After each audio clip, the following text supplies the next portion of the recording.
Good morning, good morning again, folks. Well, 10 minutes from afternoon. Welcome to today's final video before I do preloading tomorrow.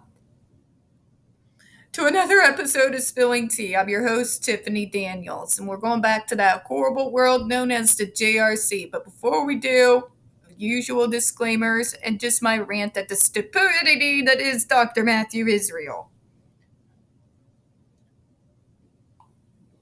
So, what has this moron cited as his defense against what the rest of the medical model, which has its own issues, a whole lot of them, is systematic ableism, folks, and systematic racism when it comes to people of color with disabilities.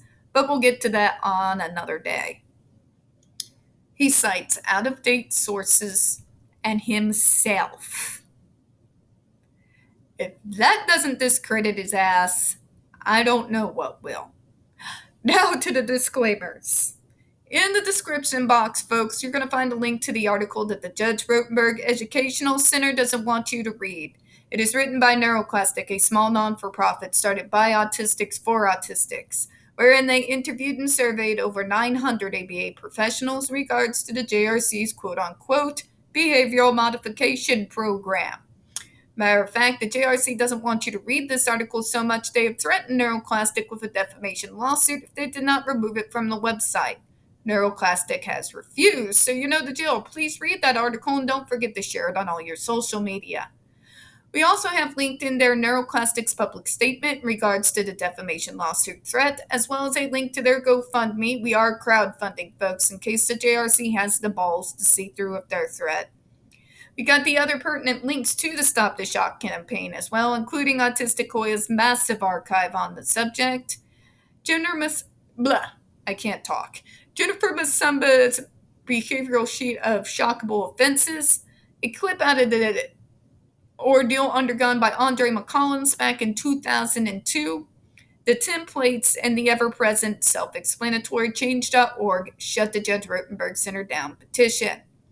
When we discuss the JRC, you're going to hear vivid descriptions of and catch clips of surveillance footage of peoples with disabilities being tortured and abused. If you got young children present, please use your headphones, all right? This channel is marked not for children for a reason. We use profanity and talk about dark subjects. If your child is 16 and younger and watching this channel, parental supervision is very much advised. Trigger warning, we are about to once again descend into the mad ravings of the lunatic mind known as Dr. Matthew Israel. You're going to hear gaslighting, victim blaming, pseudoscience, the dangerous kind. You are going to hear outdated ideas from over 30 to 40 to 50 years ago. You're going to hear lies, and you're going to hear enough ableism and bigotry to circle the globe a few thousand times. So just be prepared for the bullshit, okay? All right, to where we left off in the last video. The sensible approach, fucking sensible. I'm sorry, I gotta go on a rant. For you, doctor, of all fucking people, to use the word sensible is a joke.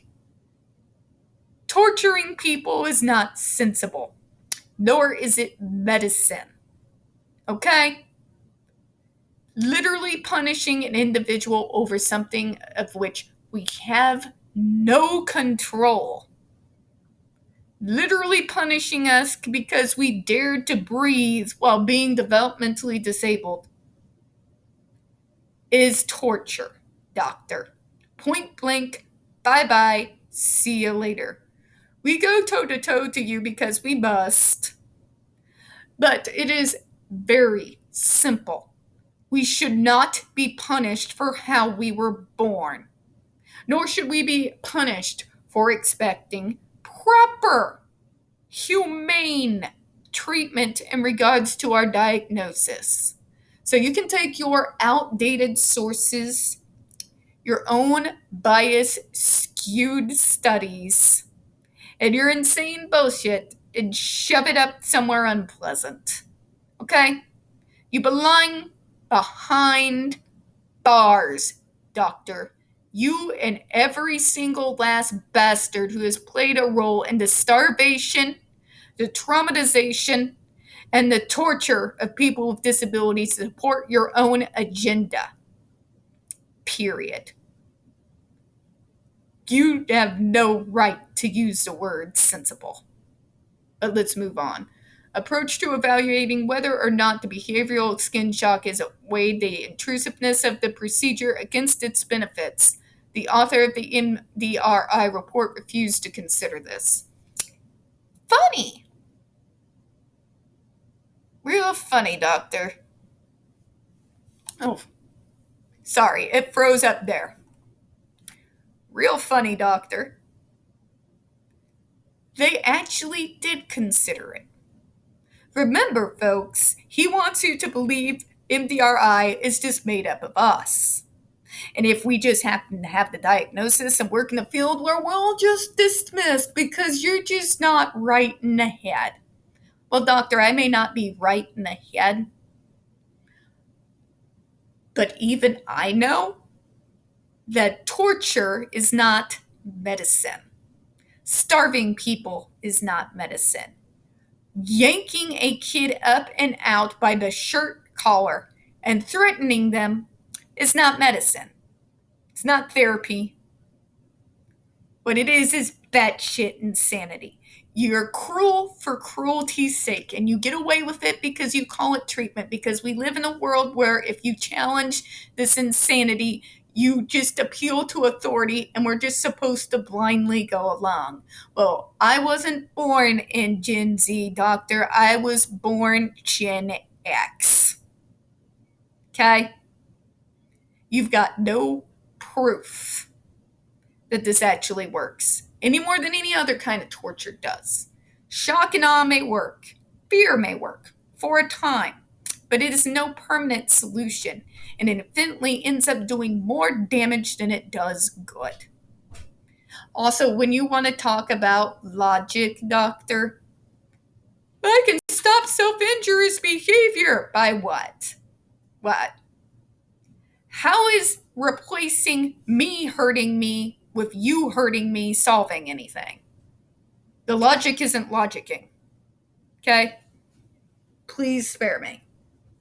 And please quit with the whole, it's the same shit everybody does. Well, you have to dismiss the self-advocates. They just don't know any better. They don't know what's good for them, said every abuser ever. I'm doing this for you, punch. Yeah. Doesn't work, does it? But let's read this bunch of bullshit, shall we?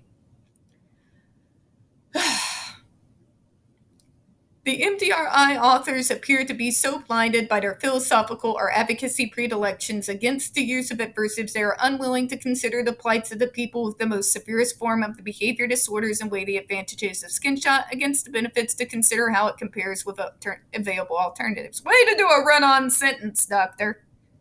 For fuck's sake, how can anybody read through your documents and not want to shoot themselves by the end of it? Once again, he's doing this whole thing and his whole long-winded bullshit here to say, you just don't know what's good for you. But I know because I'm a doctor. Yeah, your appeal to authority doesn't work when you had your license yanked, doctor. It also can't work when you've been indicted for destruction of evidence. If your treatment was actually above par, why the hell were you ordering your staff to destroy evidence? Wouldn't you be instead pounding your chest and trying to show to the whole world how you can cure us all through fear and torture? It's because deep down, doctor, you know you're full of shit. Matthew Israel wanted subjects that he could use as human fucking guinea pigs to test his insanity on. He chose to do disabled individuals because we are uniquely vulnerable. He decides to predominantly get those individuals with these diagnoses from poor communities of people of color in order to do so, because people would then be less likely to call him out on his bullshit. Well, doctor, you've met your fucking match. I'm willing to go toe to toe any day. You set the time. Okay? The MDRI is not just made up of self-advocates. First off. Second off, how fucking dare you sit there and try and tell us that we just don't know what's good of us and we don't know. You're not doctors, you've got brain damage. I may have brain damage, doctor, according to you and your stupidity. But I know the difference between abuse and torture and proper treatment. See, I was one of those individuals that you're citing right here. Severest forms of behavior disorders, self-injurious behavior. I used to slam my head into the floor at full force repeatedly. I would slam a hairbrush down so hard repeatedly in the same spot for hours sometimes, drawing blood. I used to swallow things that I shouldn't really be swallowing. I used to have major meltdowns, or you could say the property damage was not minimal. Okay? I did all the things that he fucking cites here. And you know what, doctor? With proper treatment, proper therapy, and yes, proper pharmacology, if you don't see the difference, I don't know what to tell you. And you want to know why? My mom didn't send me off to your little fucking school. Because my mother's been in medical circles for longer than most of the people who defend your sorry ass have been alive. She knew enough that getting proper medical treatment, proper medication, and therapy, not torture, is going to do 1,000 times better than your insanity. See, it can be done, doctor. You just don't want to lose your test subjects. Nor do you want to lose the millions of dollars the federal government blindly shoves in your general direction year after year. To sit there and tell me, but you don't want to consider the consequences. You mean the consequences of coming off your psycho device? By the way, doctor, if you think that we are not aware of the consequences of the fucking psychological damage and trauma you've done, and what can happen when these kids are finally out of your hellhole, I don't know what to tell you. Those suicidal thoughts and everything you're mentioning doesn't come from us because we took your precious fucking device off these kids. It's the damage you caused. Something that you are unwilling to acknowledge or even to discuss. Nor will any of your acolytes who are still promoting your message of torture for medicine. But let's go on, shall we? The MDRI authors also appear determined to make it impossible for any parents of an individual with behavioral disabilities to have the right to do a risk-benefit analysis their own to determine if adversives could help their child and deny that right also to the child, him or herself. Oh, I want the right to be fucking tortured. Are you on crack? No child signs up for this shit. But you have to let the parents decide. Okay, doctor, let's play devil's advocate. You want the parents to decide? Okay. I want you to play that video of what happened to Andre McCollins without you saying a fucking word. I want you to play that video for them. No defense. No saying anything one way or the other. You play the fucking video. Okay? If you want parents to truly have the right to choose, really give it to them. We're talking full informed consent. Not your propaganda. Not your bullshit lies, not your little pet device that you put on the lowest setting, which is probably in actuality the SIBIS and not the actual DED. No, you put that at full volume, like what you're going to put their kids on. You play that video for what happened to Andre McCollins in front of them. You give them all the real tools that they need to make decisions for their kids. Then, maybe then, I might concede your point. But you don't actually show these parents what their kids do, what happens to them. When Cheryl McCollins found out to the extent of the insanity, the torture, the traumatization, and the psychological damage that you were reaping upon her son day after motherfucking day, we all saw her reaction. If you are a parent who gives two shits about your kids, you would react the exact same way she did. So this whole thing right here, a parent cannot make a fully formed consent when they don't actually know what they get up to behind closed doors. All information that these parents receive, including the video footage, is all very carefully controlled by the JRC. If you really think they have full access, I got a river in Egypt I could sell you. Okay? But let's move on. Instead, the MDRI position appears to ban adversives, and particularly skin shot, regardless of what benefits the adversives might have. Let's talk about those so-called benefits. You mean the stopping of self-injurious behavior, right? Okay, doctor, you have willingly admitted that when you remove the device, the behaviors return and are worse than before. So, does your machine actually benefit us? The answer is no. What it does is when you remove that device, then the psychological trauma and damage that you have done comes out to haunt the individual. Speaking of someone who has both mental health issues as well as autism, I feel like I am a very good person to tell you how mental health can affect one's autism. On a particularly bad day, considering I have PTSD, that PTSD can trigger in me to have all the worst symptoms of my diagnosis come out to play and to haunt me.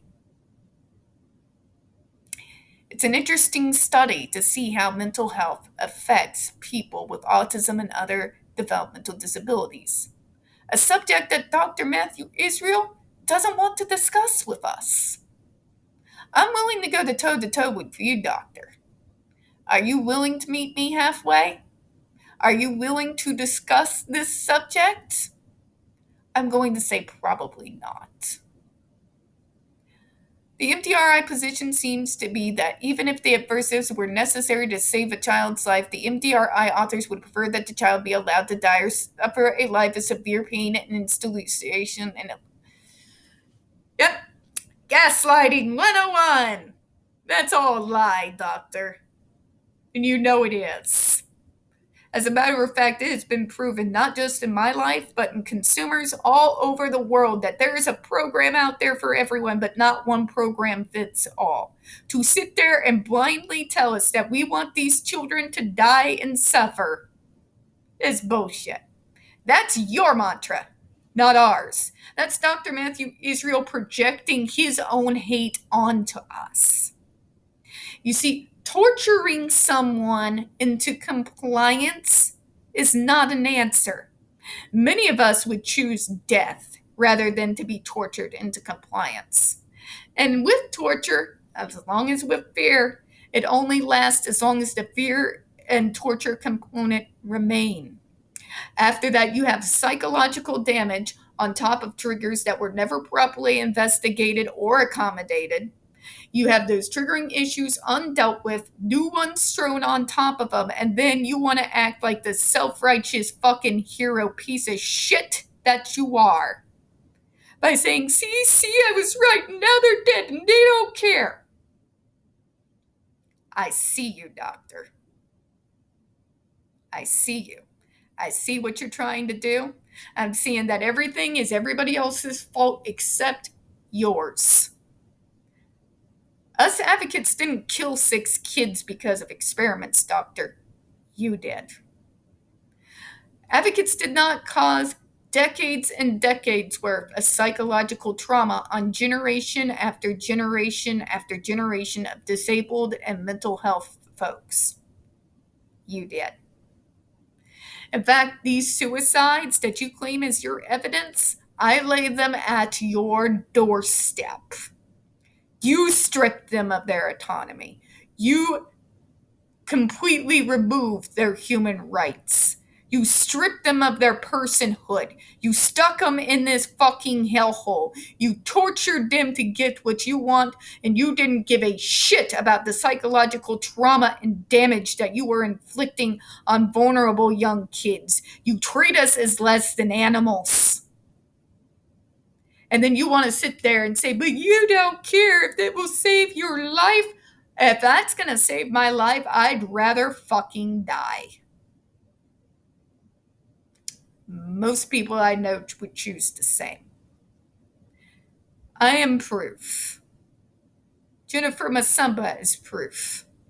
Andre McCollins is proof of what can happen when resources from places that have them available, and programs and case managers and doctors who give a shit about the patients that they treat come together and create a treatment plan that works. Then there's your folks. Yeah. And I'm just going to leave it there and close out before I get even more pissed off. This approach makes no sense to most rational persons. No, your approach makes no sense, doctor. You're trying to insist that everybody else is batshit insane other than you. But when you tear into your thesis here, it is you who turns out to be the arrogant, stupid, complete sadist psychopath. Not us. Now I'm going to close. We don't get very many views on this channel. The few that we do tend to get removed from time to time. So please don't forget to hit the like button, hit subscribe, and don't forget to hit the comments. I do appreciate your time this morning. As always, we here at Spilling Tea hope you have a good one. Bye-bye, everyone.